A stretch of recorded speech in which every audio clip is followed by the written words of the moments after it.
रमेश और उसके दोस्त एक छोटे से गांव में घूमने निकले थे। गांव के बाहर एक सुनसान हवेली थी, जिसके बारे में गांव के लोग कहते थे कि वहां कुछ बुरा हुआ था।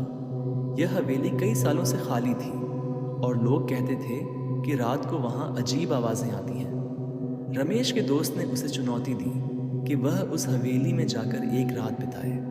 रमेश ने चुनौती स्वीकार कर ली। आधी रात के करीब वह हवेली में दाखिल हुआ। अंदर का माहौल ठंडा और भयानक था। दीवारों पर जाले थे और हर तरफ गहरा अंधेरा पसरा हुआ था। वह डरते डरते हवेली के हॉल में पहुंचा और सोचा कि यहाँ रात बिताने के बाद अपने दोस्तों को बताकर मजाक उड़ाएगा। रात के करीब 3 बजे रमेश को दरवाजे पर खटखट की आवाज़ सुनाई दी। वह चौंक गया। जैसे ही उसने ध्यान से सुनना शुरू किया, आवाज़ तेज़ होती गई। दरवाजे के पीछे जैसे कोई हलचल कर रहा था। अचानक एक खिड़की अपने आप खुल गई और एक ठंडी हवा का झोंका उसके सामने से गुजरा। रमेश का दिल तेजी से धड़कने लगा, लेकिन उसने खुद को शांत रखा और आगे बढ़ा। जैसे ही वह हवेली के भीतर जाने लगा, उसे सीढ़ियों से किसी के पैरों की आहट सुनाई देने लगी। रमेश ने डरते हुए मुड़कर देखा, लेकिन उसे कुछ भी नहीं दिखा। उसने सोचा कि यह सिर्फ उसका भ्रम होगा। वह आगे बढ़ा और एक कमरे में दाखिल हुआ। कमरे में एक पुरानी तस्वीर लटकी हुई थी, जिसमें एक परिवार के सभी सदस्य थे।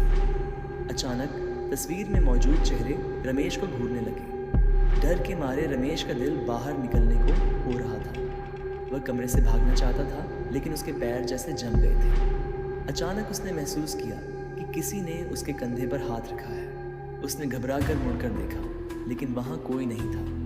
तभी एक भयानक चीख उसके कानों में गूंज उठी। रमेश ने अपने होश खो दिए और वहाँ से भागने की कोशिश की। जैसे ही वह दरवाजे के करीब पहुँचा, दरवाज़ा अपने आप बंद हो गया।